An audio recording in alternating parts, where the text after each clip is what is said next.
Corsair, our non-stimulant, thermogenic, and recomposition agent. Corsair is a super cool product because it's going to help you utilize turning your white adipose tissue, which is for storage of fat, into brown adipose tissue, which is going to help with energy production.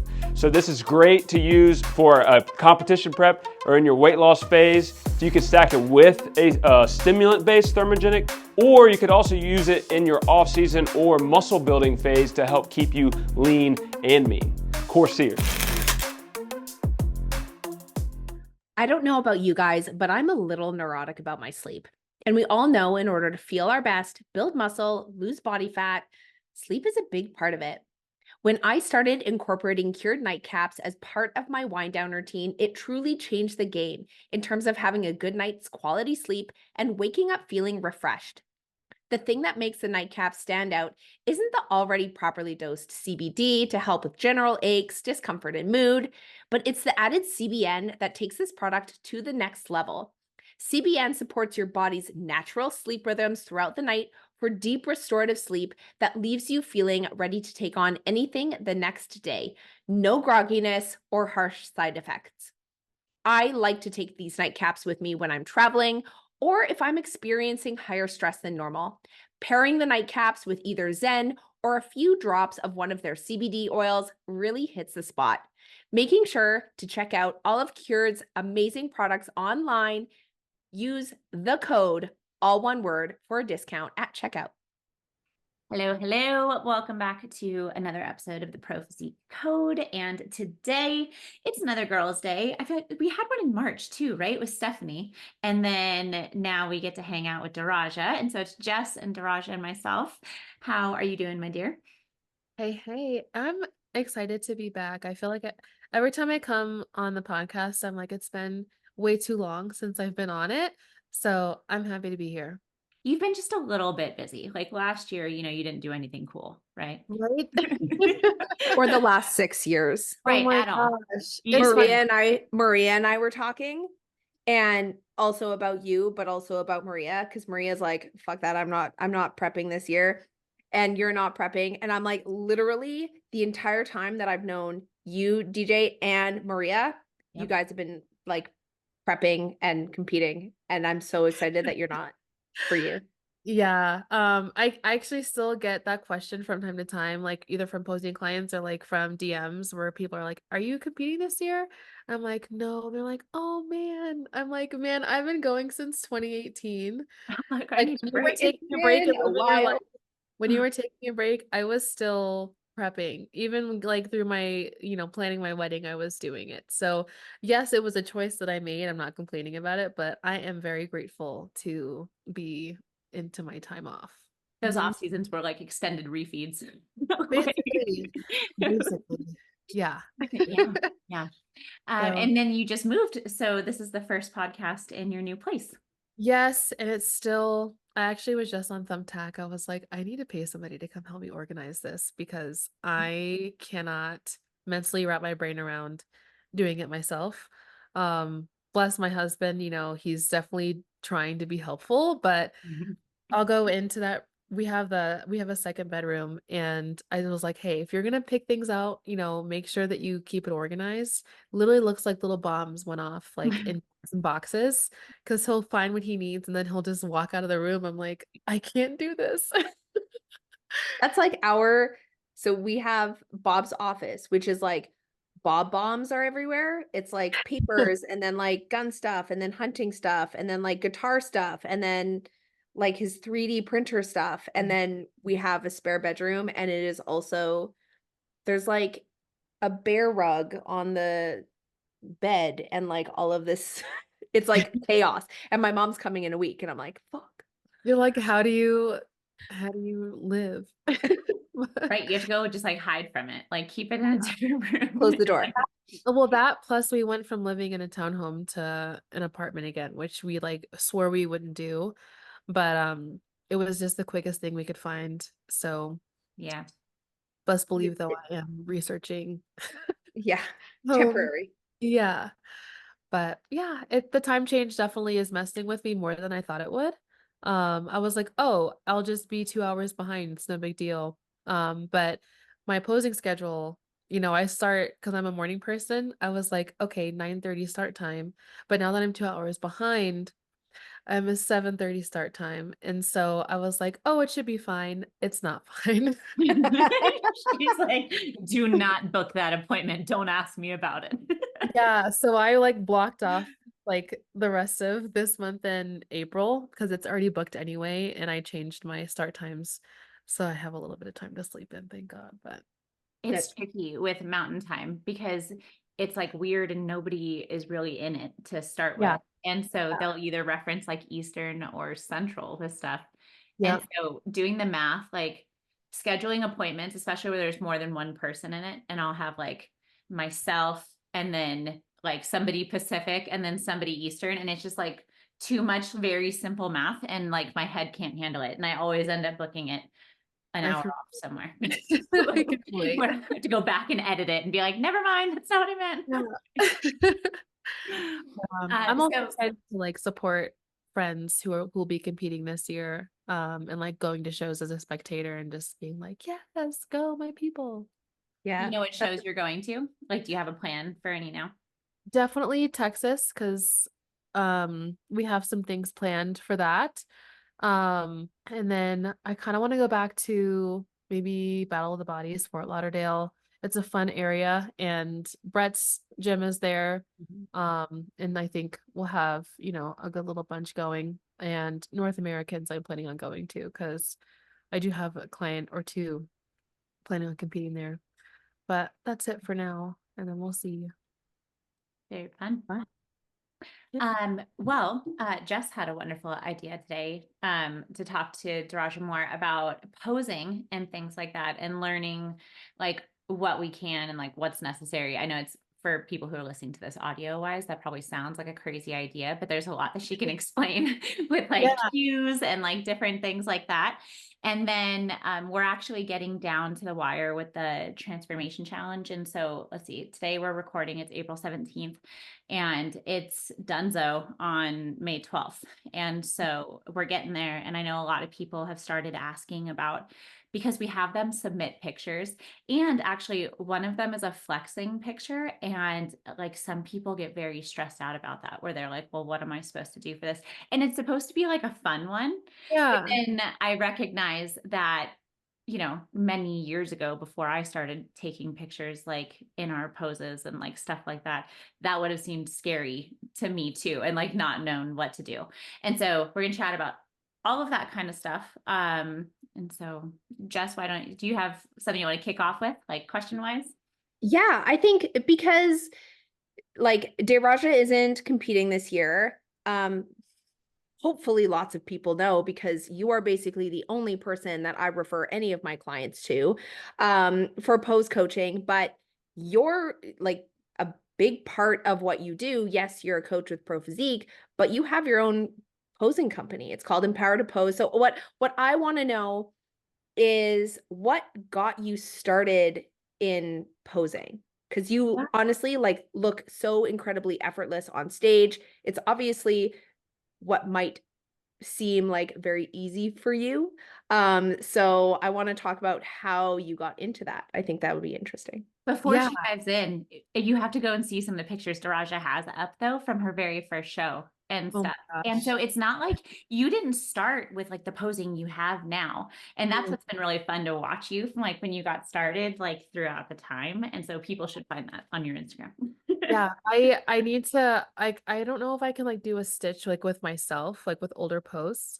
Or maybe I'll just share it on my story, but I definitely did a lot of the wrong things when I started posing.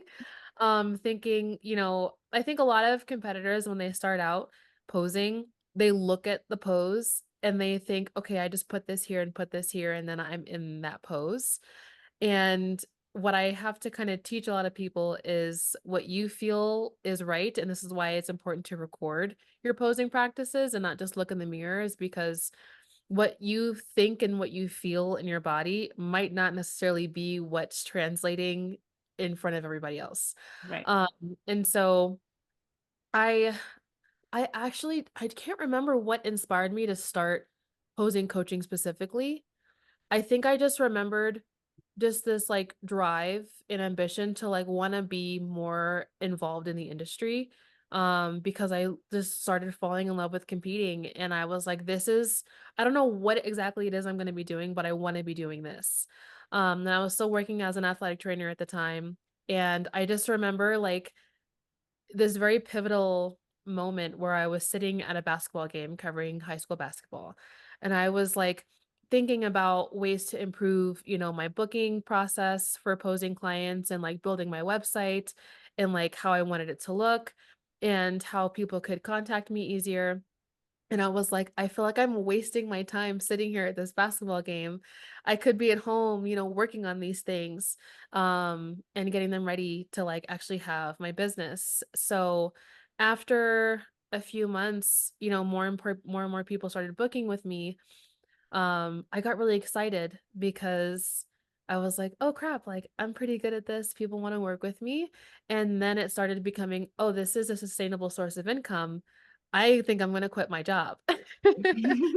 And so I think the second pivotal moment for me was when I was actually getting ready because I was still in school, part-time, because I was also working, trying to finish prerequisites to apply for physical therapy school when I was thinking I was going to do that.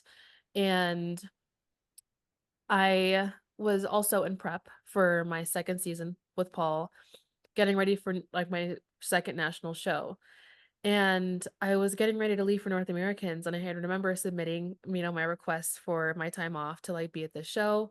And then I was getting contacted from my boss, and she was like, "Where are you? What are you doing?" And I was like, "I'm out of town. I told you I was going to be here. You approved it." She's like, "No, I didn't. Like, you need to be here." And I was like, "Well, I'm at the airport." So like, Well, I'm not gonna be there. yeah. Then I was like, you know what? Like, fuck this. Like, I'm not doing this anymore.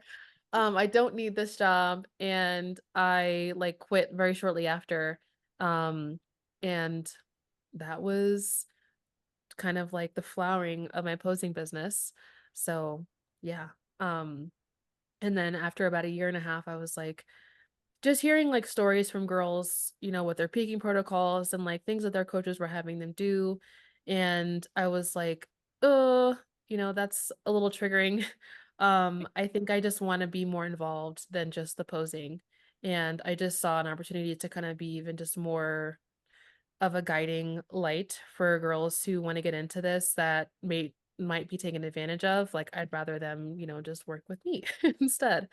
So then I started coaching. Yeah, because posing is like an aspect of what you do, but not all of what you do. Mhm. Because you're also like you have a really good background in athletics and Yeah. education and I think one of the things that I absolutely love about like my clients who have worked with you or are working with you is like their self-confidence in their check-in pictures or like if I'm asking them like send me a picture of you blah blah blah I want to see your routine or something they are like excited to send their pictures which is funny cuz I feel like check-in pictures can be just so hard to take sometimes. And Yeah. so I feel like their self-confidence after working with you has continued to improve because they are more connected with their body and they know how to feel more feminine or strong or empowered or whatever it is that they are trying to emulate when they are working with you. Um, that's like one of my things that I experience a lot.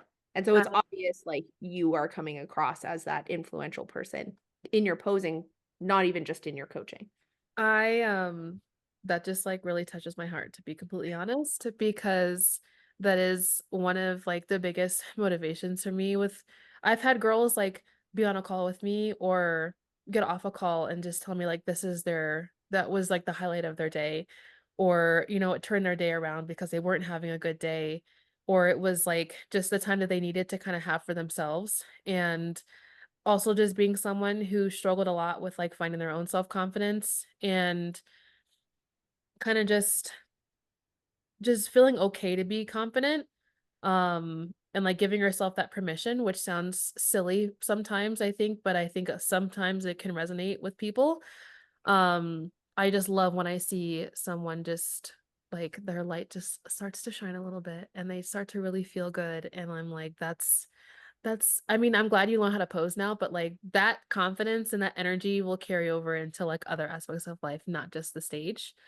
And I think too, like just having my background, because I have a lot of knowledge in exercise science and the anatomy and physiology of things. Well, not so much physiology is not applied to posing, but, I'm a very particular with how I coach people, and I talk a lot about I tie a lot of anatomy into it because I feel like that helps you kind of actually learn and understand instead of just saying, "Hey, twist this way," or like hit this pose or put your foot over here. Um, because a lot of people are visual learners. So like if you can see it in the mirror and you can see it in pictures that things go certain places and things feel a certain way, um, I kind of like to liken it a lot to training, because a lot of it is muscle memory over time. One of my favorite like analogies is you don't get under a squat bar and think, okay, where do I put my foot? How do I adjust my back? How do I, where do I sit comfortably under the bar so I can perform this squat? After a certain point, you just get under the bar and you squat. You kind of want to have that same mind muscle connection when you're posing. Otherwise, you're going to be on stage like, shit, where am I? That I've I've been there. recommended like lifestyle clients to schedule appointments too, like to go and just play around with posing because I think like I know if I take a picture and I'm going to be able to like sit back into like one hip and like turn a certain way because you learn with posing like how you want to create and you don't think about it exactly where like I remember being pregnant and like doing that and being like that changed nothing. I have this giant stomach in front of me and I like muscle memory. I'm still like trying to hold things like a certain way in pictures. And so I've told people to do that before where like if they're complaining about how they feel and stuff or they just don't think that they're seeing things, I'm like, well, go do a posing session even if you're never going to get on stage so that you can have somebody show you how to flex and like things like that. I don't know if you have heard the thing where like I guess Taylor Swift for her Eras tour like trained on the treadmill and like singing all of her Oh yeah, I've seen so singers do that. It's insane. yeah, Miley Cyrus has a video of her just like belting on the treadmill, like jogging, and I'm like, I have no idea. What? That's cool. it's I want to find so that. hard, No, like I trying to don't care train about your it. diaphragm to do that and stuff. But so I've been watching her concert on my treadmill, and then trying to like sing along with it with her. And I forget what song it is or whatever, but at one point she flexes, and what kills me, like she throws up a bicep flex, but she's just like this, Yeah. like she's just holding her arm up, and I want to be like. "Ah." Like, give me a What's the bicep. bicep? Like I just give me a little peek, like give me something. And I think that's something that like a lot of people just don't know, like, watching kids and stuff do it, like where they'll just tense their whole Yeah. bodies. And so Mhm. I'm sure like having that anatomy understanding and the biomechanics and like all of that has got to help a lot with the cues and like where to Oh yeah. shift weight and things like that. And because that's a big part with coaching, with training and posing and stuff like that is the cues and how you can get across to somebody like with that. Yeah. And that's the other thing too, is like I've had to learn over the years, like different cues work for different people. Like I Mhm. can't keep just saying the same thing over and over again to someone and they're not getting it. And I'm just like, well, then you just don't get it. I have as a coach, like need to be like, okay, how can I reframe this so that it clicks for you? Which has also been a challenging part because posing coaching is not like a textbook job where you're just like, oh, this client needs this. Okay, here's how I tell you. But it's also just fun because when it does click and that light bulb goes off in their head and they're like, oh, I got it. I'm like, yes, like we did it. But I don't know. I feel like my clients don't realize like just how rewarding it is for me too to see them just like I don't know, just loving it because posing for a lot of people is a very vulnerable thing, Mhm. especially when you're going to get on stage and do it in no clothes. Sometimes I have to coach girls even in just like the mental side of posing, not just physically, but getting on stage and like your thought process and how you're breathing and how you're being present on stage and the cues for, being prepared for, when those lights hit or when the judges are looking at you or if they're not looking at you. And just remembering that it's just something that yes, they're judging you, and yes, you're on stage to hopefully, win something, but it cannot just be tied to a win or loss. It has to be you seeing the personal growth. And so that's just, yeah, I take it very personally, obviously. Mhm. But I think that's also why I still do it. Because it's easy to get burnt out and just being like, oh, just the same person, like just do this and this, and like, I'll see you next week. Yeah. So, Where if someone is like new or feels a little mm. like intimidated or scared, or they're new to posing, what do you usually recommend to people who are like just starting? So I will usually say, and this is in their confirmation email too, um, I'll always suggest, hey, if we can put on a posing suit, great. If you're not yet comfortable in a posing suit, at least give me a sports bra and like spandex shorts so I can actually see you. Every once in a while I'll have someone pose with me in leggings, which is not my preferred because it's hard to see everything. But I just want you to be comfortable, especially if it's that very first session, you've never posed before. Um, I also like to just have a couple minutes at the beginning of like a very first session to like kind of chit chat and get to know you a little bit, and like just make you feel a little bit more comfortable, kind of just like, hey, we're girlfriends on a call, like don't be too stressed out. And then I have a bit of a framework for just how I like to start building. I don't like to just say, okay, let's get into a front pose. Here are our transitions. Here's our whole routine. I like to start off with the mandatories front and back pose. And then once we're kind of getting a hang of that, I'll take my screenshots, I'll record us. And then I'll go through and say, okay, now we need our transitions from front to back. Let's get that done. We'll do it at that half. And then how do we feel about it? Cool. Let's start with the back to the front again, because that's challenging. And it's always going to be an emphasis on footwork. If you've worked with me, you're probably listening to this and you're like, oh, footwork. Like if I had a freaking dollar for every time she said it. I swear to God, if I had $1 for every Oh, but I mean, I posed with Daraja a couple years ago, and like that's the thing. The other day, I was playing with them, and I was watching myself, like watching it back, and my feet went exactly where they were supposed to go, and I was like, "Oh Yes. yeah, I haven't done that in a while." Right. And it's just one of those things, because when you're on stage, you need to have something to help you gauge where you're at. And if your feet are doing something different every time, like you're just going to be bouncing around. You're not going to know if you're hitting a pose properly. But that's a whole other It's story. the same within like lifting too, though, Yeah. too. Like when my clients will send me training videos and their feet are in it, which 99% of the time I'm like, can I have your feet in them if you Please. can? If Please. their feet, yeah, if their feet are all over the place, or if they're tapping, which I am like I'm a tapper. Happy covering like feet. tapper happy feet, right? Your brace starts with your feet. And Yeah. so, like, take off your shoes. Can you spread your feet on the floor if you're lifting in Converse? Like, it's the same principle. And I love that you start there because it makes sense. Because once you have the feet and you know where your placement is, then everything else just kind of aligns, I feel Yeah. like. That kinetic chain. And that's kind of how I like to stack the posing anyway. I like to say like stack your pose or hit it in order, because if you're doing something funky every single time you're trying to wiggle into your front pose, you're going to be wiggling until the judges say, okay, thank you, see you later. Yeah. And you're never going to actually hit it. And so there's little tips and tricks and things that I like to emphasize early on so that we can start building really good habits. Even not just in practice like with me, but I want to give you things that you can use to practice on your own productively.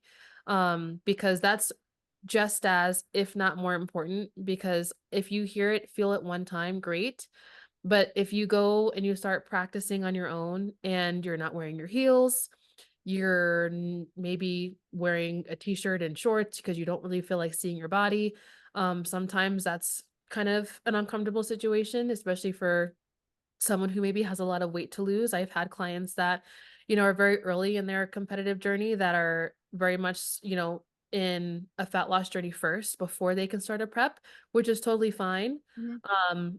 That's another reason why I'll say, hey, yes, early on, let's still kind of build a framework. We might not necessarily see all the lines we want to see, but we can still make the right shapes and then fine tune it as we go. Um, Plus, by the time you start a prep, you'll be better off because you aren't going to have to learn how to pose and diet at the same time. Right. My worst nightmare sometimes is I'll have girls come to me like, "Oh, I'm 8 weeks out. I've never posed before." Like, I'm glad you came to me now, but Thank God. yes, I think the least amount of time I've ever had with someone, I think, is like 2 weeks. And I was like, okay. And I had to tell her, I was like, we're gonna do what we can, but it's probably not gonna be final draft ready. And that's okay. You live and you learn. Yep. It'll Absolutely. be great for next time. Yeah. And then I like to just build on sessions. Like that's why I offered packages again. I take them off the table just because I was competing and doing a lot, and I know my availability was limited. I didn't want people to buy packages and then not be able to book their sessions. Now I have more time, but I like to just build on each session. So I like to also give goals for my clients. Once we're finished with a session, I say, hey, in the next 2 weeks, I don't want us thinking about footwork anymore. I want us to be able to kind of start moving a little bit easier, a little more confidently, so that we can actually start fine tuning other stuff. Angles, arm movements, our face, because that's also a big part of it, walking, and practicing that actual stage presence, because that's also something people I think take for granted is they think, oh, well, when I get on stage, I'll just turn it on. And it's like, no. 99% of the time that doesn't work, No, I'm like, especially if you're new.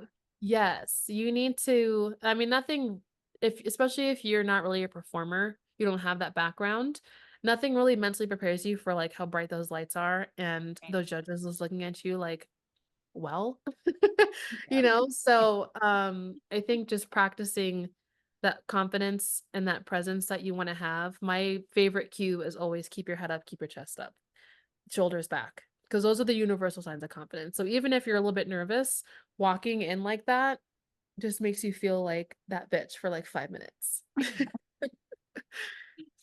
I dig Something it. that helped me, and I'm like pretty sure you told me this. It's like put that on even before you get on stage. So like when that person who's in front of you, or even two people in front of you, depending on, because sometimes when that person in front of you is going, you're on stage already. Mhm. Yeah.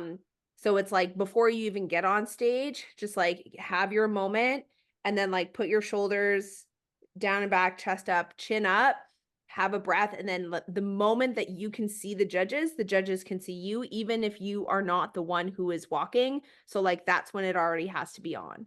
Yeah. Right. And I've always thought about that is, yeah, like put on your face, put on that personality, whatever that is, that like persona before you get on stage. So when you're on stage, it's there. Or And it even when you doesn't put have to on, be, sorry, go ahead. no, that's it. I was going to say, and it doesn't have to be, I feel like sometimes we can be intimidated by thinking we have to just become this other person, or someone outside of our comfort zone. And yes, to an extent, you are going to be outside of your comfort zone. Sometimes that's why we get into competing. It's because we want the challenge.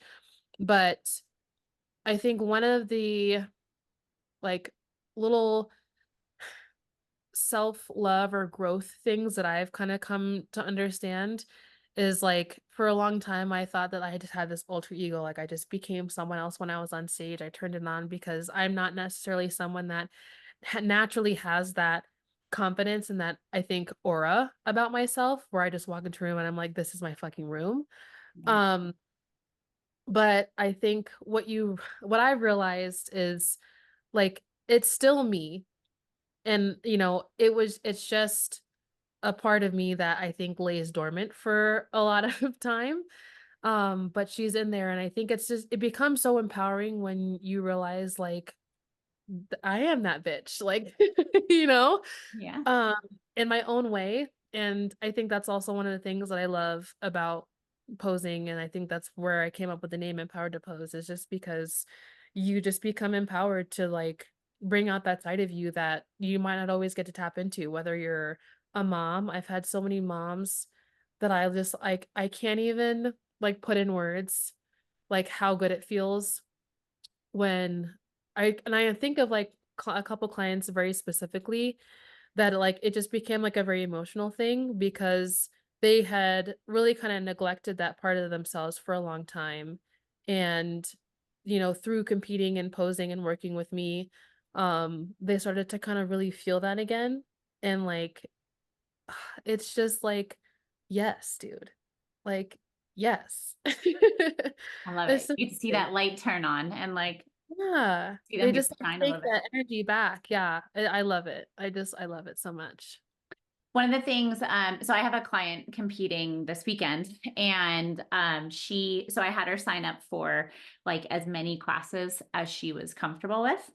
Yeah. And one of the things I had told her was like, the first time you go out there, because this is our second season, and so she's been on stage before, but it's been like over a year. And so I was like, let's go ahead and just do everything we're eligible for. Because Mhm. that first time you go out, if it's not something where you have like a history of dance or performing or whatever, and listen, I am the worst. Like one of my favorite prep pictures is actually from my last one in a posing session with you, where I was getting so frustrated and I like grabbed my head or something, or I'm like, or like something like that. But at the same time, I like flex everything really hard. So I was like, oh, well, that worked out. But, going out there for me is terrifying. And so like, I have to put on that like mask as Yeah. soon as I walk into the venue, just to be walking around in my bikini, Yeah. like in general, before even just backstage and stuff. And so I know. having that extra time to walk out, it's like the first one's gonna suck and you're gonna feel like butterflies and it's weird and everything. You're But probably then not gonna remember it. right. And then by the time you go to open and you're going out there again, you can carry yourself where like you are a bit more open, head's a little bit higher, you're not as rushed and like things like that. And because I think it does just come with reps, like everything else. And then you can't deny when you do hit those poses for the first time and it clicks and then you're like, oh shit. Mhm. That's what I've been doing all of this for.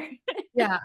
That's Yep. why And it's you so get those fun. pictures, and you get those pictures back too, and you're like, oh, okay, like Right. that's it's making sense. And that I think sometimes too is taken for granted is like you just really don't know 100% until you get the suit, the tan, the hair, makeup, everything's done, you're on stage, you get those pictures back.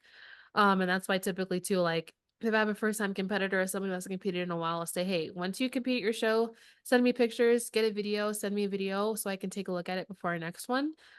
So we actually have like some good notes and things to work on for next time. Yeah, for sure. What even helps me is in my check-in pictures. So I have it's exactly like you described, Daraja, where you said it's a different part of me that kind of lies dormant and only comes out for special occasions. So it's not an alternate personality, but it's like me, but not how I usually show up as. Yeah. And I try to emulate that even when I am putting my heels on to take my check-in pictures. Same. It starts there. Um, it's or if you're like just posing, but you're in your runners, but it's still not the same thing. I try to even put that on anytime I put on my pose shoes. Like I took those shoes, they're the Shoe Fairy. Actually, they're yours. They're the Oh, the Divine. divine. Yeah. Yeah. They're so pretty. They're my favorite. So I wear them like on a date night, or I brought them to Mexico with me as like footwear. And so I also do try to like emulate that side of me whenever I put those shoes on, because A good I idea. I want that like signal to myself. Yeah. It's also my whole personality.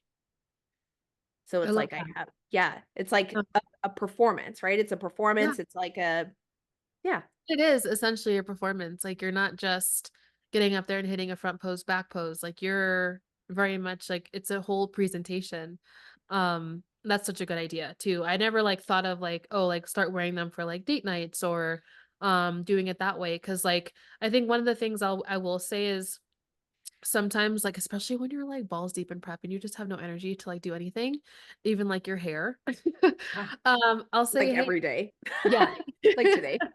I'm like, hey, maybe we, do a session and like we actually just like get cute. We do our hair, put on, some mascara, blush, whatever, and like actually just like imagine you're getting ready to be on stage.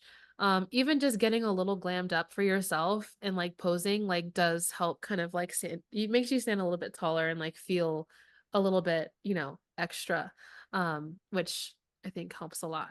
The thing is too, like posing you mentioned like posing in like your sneakers. Posing practice has got to be in your heels. Yeah.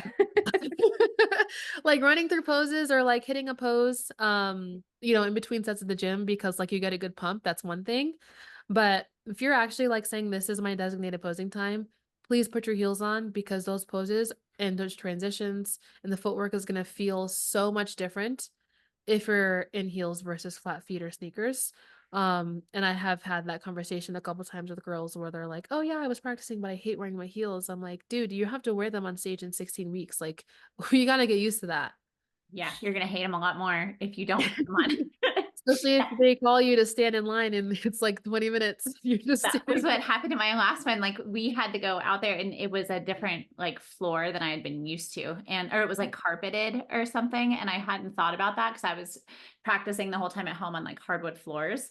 And then it transitioned from like hardwood floor to carpet when you went out on the stage. And I took like my third step and my heel hit it. And I like, like didn't like Girl. move the way I wanted it to. And I Yeah. yelled, fuck. Well, I didn't yell it. I was like, fuck, like on stage. I was like, well, That reminds Isn't me of the North American 20 stage always kind of carpeted? carpet. Yes. North It's like American, that yeah. kind of like I compare it to like a cheerleading mat Yeah. carpet. But I kid you not, Olympia, like I think it was 2023. Um, the stage for finals, because the fitness girls were also doing their routines, it was like oh, the squishiest right. like carpet I've ever sunk Like my a heels. tumble mat because they have to It tumble and everything, right? was so hard to walk on. Like you'll see that a lot of us were kind of just we played it off good, but we were all uncomfortable as fuck. 'Cause Be it was super careful, like as I it was like, settles and nobody, walk. yeah, I was like, nobody told us. And I felt like I was walking on like wet grass. Yeah. But So uncomfortable. yeah, I think they heard enough complaints that I don't think they're gonna bring that one back like that. But That's smart. Probably keep um, that a little bit separate. yeah, but I think for me personally, posing, a lot of what helps me is also just practice. I always tell girls like your your confidence is going to come from feeling prepared. And I think sometimes we might think we're feeling prepared until we get on stage and we're like, you know what, I probably should have put on a couple more reps. Um, I liken it to like giving a presentation. No one wants to give a presentation on a topic they've read over like one time. You're gonna read if you have a good presentation in front of a bunch of people, you're being graded, you're gonna read that topic and research it and make sure you know what the fuck you're talking about so that when you get up there, everyone's buying it, right? Everyone understands and everyone's gonna buy what you're selling. It's just the same thing when you get on stage. You want to get up there. Um, I kid you not, sometimes I'll get up there and like especially if I'm on stage with like this was before I Tampa Pro 2021 where I did place second from ISA and I was competing with Laura Lee and Jen Dory and a few other competitors. That was like my breakout moment. Um but I just remember thinking like, okay, look at me. Look at me. Like I look, I look great. I just wanted the judges to like only be like looking at me as the focus because that was just what I had to tell myself to feel like I belonged up there because I was like, shit, I have no idea what's gonna happen. I just hope they at least look at me. And so that was just, yeah, you just find little things to tell yourselves. I used to have a mantra that I used to say backstage. Now I just sip on wine. But I like um, it. yeah, but you just find little things that help. But I also just like to make sure that you feel good before you get out there. So that kind of brings us to the other thing we were going to talk about a little bit is so being like feeling good and feeling ready before like the absolute last minutes. And a lot of people, if they haven't been through good peak weeks, because there are still coaches out there doing peak week, like you're supposed to progress during that week. Some coaches, But like lots. not, yeah. I mean, that's the Not us. unfortunate part. Like, yeah, not here. So like peak week is like the job's done. Like it should be very much done before we That's go the into it. target.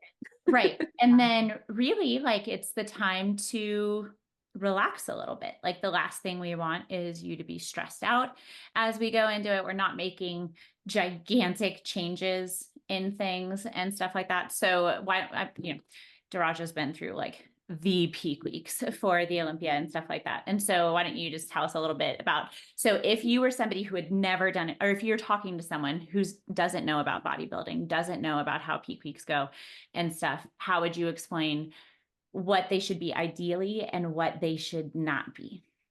Yeah. Like you said, peak weeks are just not the week that you're going to just be like changing everything, food sources, cutting out water, cutting out sodium. Um, that is when your body is essentially ready. So yes, we might do a little bit of a depletion, meaning we might drop carbs a little bit, we might ramp up cardio a little bit so that the muscles are a little bit depleted. We're going to look nice and flat, where everyone goes, oh, shit, I'm not ready anymore. I look terrible. Like just this isn't it. But then we start to feed the carbs up, the cardio starts to come down. Water and sodium for the most part stay consistent. I think, for someone like me who definitely struggles a lot with PMS symptoms, like pretty intensely, with a lot of water retention and things like that, we might adjust sodium, and be a little bit more conservative with the carb up, just so that I'm not looking bloated and fluffy on stage. Fluffy, sorry. Soft. I feel like I'm still just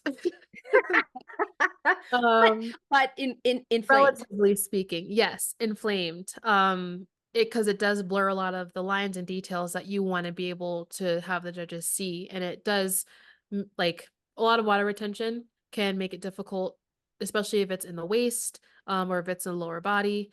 It can make things look softer, or like it just makes it look like you're not quite ready, which can be frustrating. So that might be the only time you might, manipulate things a little bit. But peak week is just not the week where you're going to go, okay, I still have about 10 pounds to go, but peak week should kind of snap that into shape for me. It's not going to happen. That was honestly a misconception I had when I first started competing. I was like, okay, like we're getting pretty close to, I see an ab line or two. Peak week should kind of clean that up for me. And that was also because I just didn't have the best guidance from the coach that I was working with before.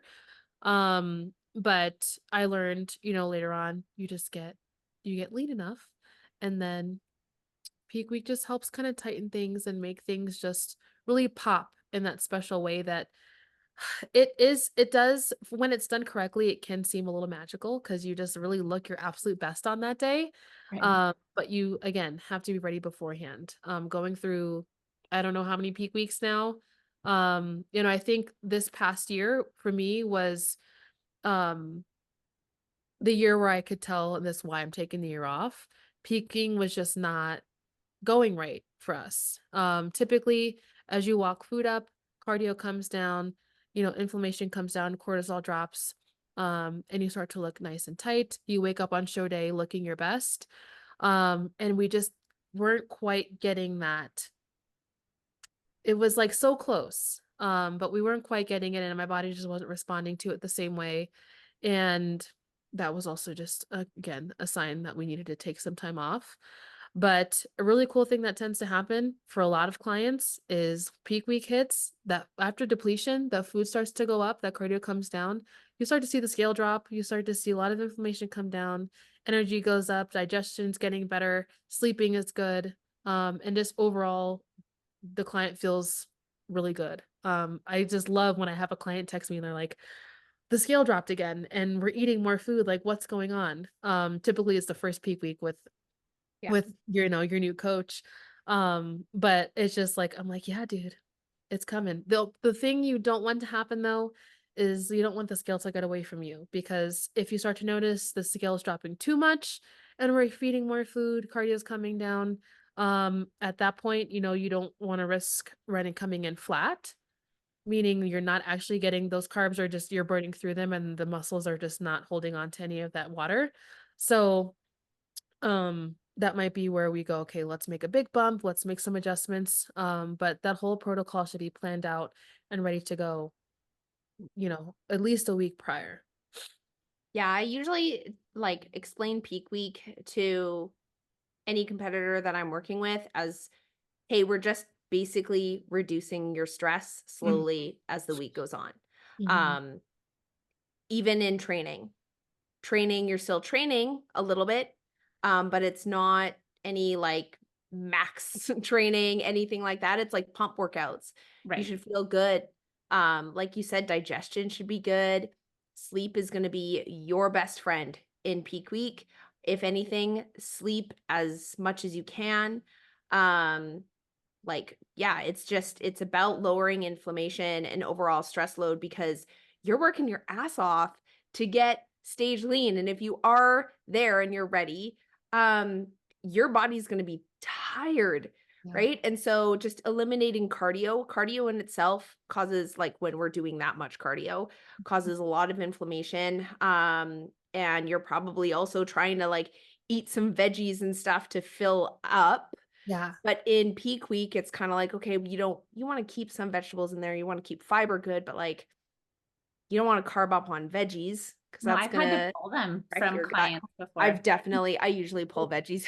Yeah. Yeah. 'Cause So I'm like, "Nah." Like, we're Yeah. not gonna waste good. time on that this week. And like the hard part is then as they start getting in those carbs that like now maybe they went from having like a whole bunch of broccoli or zucchini in their pre-workout meal, and then they're having like Rice fast cakes, or digesting carbs. they're And then just it has burning through it. right. But it's like, don't go and be superwoman at the gym thinking that you're going to help us out on Saturday. And that's like the hardest part, I feel like, and like getting them. So I'll always be like, go beat up your lower body, like at the start of the week, if you need to, Yeah. like still pull back. But if you feel great, do it on like Sunday or Monday. And then that way we can chill the rest of the time. Cause I think a lot of people, like, it goes back to that where it's like, but I still have like 4 more days to try and like Yeah. launch forward. And it's like, no, just relax. And to that point too, I think, so I'll say one thing and then I'll get back to that. But one of the things I do like to mentally prepare my clients for in peak week is your appetite might go up. If we're bringing food up, and inflammation, cortisol is coming down, you're probably going to ramp things back up again. So just be prepared and just don't worry, because we're going to get more food tomorrow. But things like massages, and like body work should be done like the week before, or like at the latest Sunday, Monday. Mhm. And like, I'm not talking body work, like don't get any scraping or cupping done, because those bruises are going to be there for the rest of the week. Any massages you're going to get, just do therapeutic, do not do a deep tissue, because that is going to push a lot of inflammation out, and into the surface of the muscles, but it's going to cause more inflammation than what we're going to want for the, to come on Saturday. So if anything, a nice little therapeutic massage can help kind of flush some of that out, which it's funny. I've like had massages like early in peak week where like I'll feel myself have to like pee all of a sudden, because like my body is already starting to expel water, which I'm like, yes. But super cool. But yeah, don't do any of that. Things like waxing or like hair removal, make sure you do very early on, because that tan's going to sink right into those open follicles and look real funky. Yeah. Yeah. Um, Like yeah. waxing, hair removal should be done by like Wednesday, Yeah. depending on if you always wax versus you've never waxed before. Oh, don't go get your Don't first wax. ever wax. That like Don't don't do go that. do that during your prep, like at all, really. Not Like let's there. just wait. Like Don't do we'll that. explore that at a different time. Oh my God. Yeah. My client who's competing this weekend, she said that when she was talking to the tan people recently, they told her that they have to spray her face. And she was like, but you don't want me to, right? Like you said not to. And I was like, she's like, but they're telling me that they're going to, that they What have to. company was that? And I was like, fuck, they are. I'll come to your show and tell them they're not going to do shit on your face that you don't want. Like, What company? I don't know. I'm going to find out. Oh my Um, goodness. yeah, they told her that you have to get your face tanned. And I was like, Some natural federations do that. Like when Oh. I competed in Canada and there was a natural federation, they tanned my face. I didn't know. Steven Yeah. was like, what the fuck is going on? And I was like, I don't know. And like, your makeup looks trash. right, right. Yes. Her last show was a natural one, but this time we're doing NPC. And so I was really surprised to hear that. And so everybody, do not spray Don't do tan it. your face. It looks like you took like contour stuff and then rubbed it all over your face, and then you rub more foundation on top of it to make your face look normal, and then they shine bright ass lights on you and you Yeah. just look dead. Crazy. Is not a good look. It's Very not much. good. The makeup artists, and this is why I would recommend, if you're newer to this kind of stuff, have them do it, because they know how to match your tan. Like they're going to be able to take your face that now looks like it's from a different body and match it perfectly. And so like, I am not somebody who's ever going to go learn how to do my stage makeup. For me, that's like one of those things where I just want to sit there and feel the brushes on my face and rest. Like, See, At I- like 3:30 the in the morning. second, it's funny because the second I feel somebody else's brush touch my face, I am stressed out. I'm like, really? yeah, I'm like, I already have a feeling this is not gonna be It's what because I'm you meant do to it be. beautifully. Like you know what you're doing. I literally have like the one way that I've been doing my makeup for like 30 years. Or not that long, 20 years. And It's hard. that's It's just how I do hard. it. It's hard getting tones and everything. And like honestly, to me, the hardest part is like really the contour, highlighting and like the eyes. Cause like the eyes, you can go really wrong, really easily. So types of lashes to use. It's yeah. I did make a tutorial that's like on my YouTube from like forever ago that I've been like meaning to redo, but it is there if you're If you wanting send to me that try. link, I'll put it in our show notes so that I have it in there for them. I will do that. Awesome. Well, let's see. Okay, so we covered some stuff about peaking. We talked a little bit about the fact that like people have been asking for the transformation challenge, like about it. And I usually tell people not to worry about anything when it comes to something like that, because I don't want them upending their lives like for it. And a vast majority of the people just aren't going to be well served like by the manipulations. And Right. you said something that made me think like, okay, that's the level that we get to with our bodies, where like you said, and then I felt the need to pee. And it's like when you're that lean, you can You like just hear know. bodily processes happening. Like, It's wild. and you're at this like very, very weird place. I can't remember if we talked about it on the podcast or if we had talked about it beforehand, but like I remember my last one, I had gotten lean to a point where I had like lymph nodes along my bikini line that had shown up, where I was like, am I dying of cancer? Like I have tumors. Like I went to the OB and was like, the fuck is this? I know exactly which lymph nodes you're talking about. Yeah. She's like, you're fine. And so that's the level of leanness that really is going to respond to like those manipulations. And outside of that, I mean, just don't do anything crazy is what I always tell any, like, if it seems crazy and someone's going to be like wide-eyed when you tell them your plan, we probably don't need to do it. Like, Yeah. skip it. Yeah, the thing that got me when I was stage lean was that it hurt when I was sitting down in my car, like on the couch, like in the padded of the pads seats. Yeah. Like, why does my ass hurt? Is just poking out, man. Yeah. Like baths, it's like, oh, take a relaxing bath. No, No. a bath is not relaxing because all of my bones hurt. None of my clothes fit anymore. I can't like Get a nothing skeleton. looks right. Throw it in the tub. It's all super glamorous, guys. Don't worry. No, listen, I mean, we've all done it many, many times, and Daraja's made like it's everything, so Yeah, man. for some people it clicks and it's like, oh, I love how crazy this is. And yeah, and like you said, it is fun to explore those boundaries, like you hear people talking about like that they want to be at that place. And I think if you're somebody who has that itch, like Like, do it. What's the worst that can happen? You know, like if we dive into it intelligently and do all these things, like even if we've talked about like bucket list shows and stuff like that before. And I think, you know, the big things we talked about today that you can walk away from like a bucket list show experience would be like how you carry yourself, knowing the follow through, knowing you can operate on like next to nothing and still pretend like nothing's happening. And it really does go into different stuff where it's like, I mean, you did that, like I did a bodybuilding show, and you start to think that way. And, you know, it really just helps bolster you a little bit. It definitely does. I think I used to say I could never do it because I love food. I'm such a foodie, and I was like, you want me to do what? And like diet and like no. But then I was like, oh shit, progress is cool. And then you see how far you can push it. And I think it's just important that you maintain a really good headspace because competing is fun, but it's fucking hard.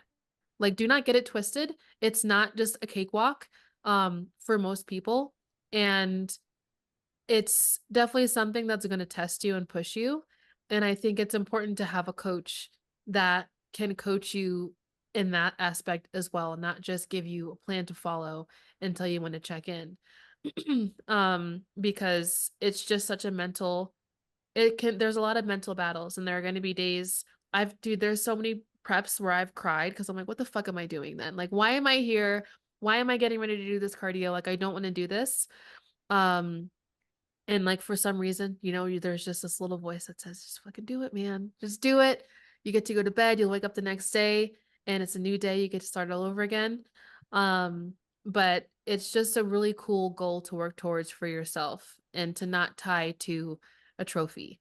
I think when you get to a certain point, obviously competing as a pro, you have a goal of maybe winning Bikini Olympia one day. That's a different story and that's a different kind of pressure. So I always tell girls too, when they compete as an amateur and they're going for their pro card, soak every bit of that in, because once you turn pro, honey, You're at the bottom. dude, it's not only you're at the bottom, you have to now learn how to like truly fit the criteria. Right. If your goal is to win, right. If your goal is to win shows, you need to figure out how am I going to tinker with my training? What conditioning do the judges want me at? Because the same conditioning you brought for one show, compared to another girl, isn't going to be what they want all the time. You're going to get your feelings hurt. So enjoy competing for the journey that it is, which is another reason I didn't force myself to prep this year, because I will come back when my time is right. But for now, my body needs to recover. And don't be in a freaking rush, because if you rush it, shit can hit the fan. I have a client getting ready for like national shows this summer, and I loved the fact that she just turned 45. And she was like, hell yes, I have been waiting for this birthday to happen so that I could move into another category of masters. And I was like, fuck yes. Like so That's many people awesome. are so worried about, like, women worry about getting older and like things like that. And there she was, like, celebrating. She's like, oh, that like last year I wanted this birthday so that we could like enroll that way. And I just thought that was so cool. And That's I love awesome. that you brought that part up, because we talk a lot about how like you're supposed to enjoy this. Like you're not supposed to be getting tortured all the time. And so from the top to the bottom, that's what you got to be looking for so that you can keep it up. Yeah. I mean, Jess, you've had a nice long off season. We're kind of excited to see what. Like any day now. Aren't you, Jones? No, Oh, not any day net. Oh, No. like don't say that. She's Because like, I don't remembered put that on April. me. So No, then I'm like, I just it's like- finished the build phase. We're gonna hang out for a little bit. oh. But you honestly, I mean, just seeing your physique transform over the last, like, how long has your off season been? The last I competed was at the Olympia Amateur in 2020. Okay, so 4 years. Yeah, it'll be 4 years. Like, I mean, just seeing your shape change and like Right. it's just been awesome to watch. And like, I know it hasn't been easy, you know, because like we all have moments where we kind of probably want to rush it a little bit, but just like you've shared a good bit and like just what it's been like taking a long off season and how you've embraced it. But I also think it's just as important, because someone like me who might not necessarily need as much time to grow, can make it seem like, oh, well, that's just the case for everybody. But it's not the case for everybody. And I have clients that definitely have, that are in their second year of off season because they just need that time. It doesn't mean you're doing all the things wrong. It just means that you just need a little bit more time. Yeah. Time to grow and also just like time for life. Yeah, dude. Don't underestimate that. That's huge. You've definitely been lifing and it looks good on you. Yeah. Thanks. Thanks, dude. I'm excited to not life it for a while. That's how you know it's time to start prep, is because you're just like, all right, I'm over it. Yeah.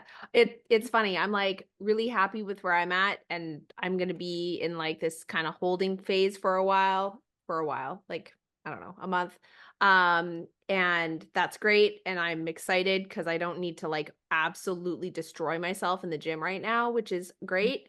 But then I get to go and destroy myself again. And I'm also excited. So I dig that. yeah. What about you, Christina? I feel like sometimes I see you post like you're maybe wanting to prep, and then like sometimes I see you not. Like, what is that? You're running right now, aren't you?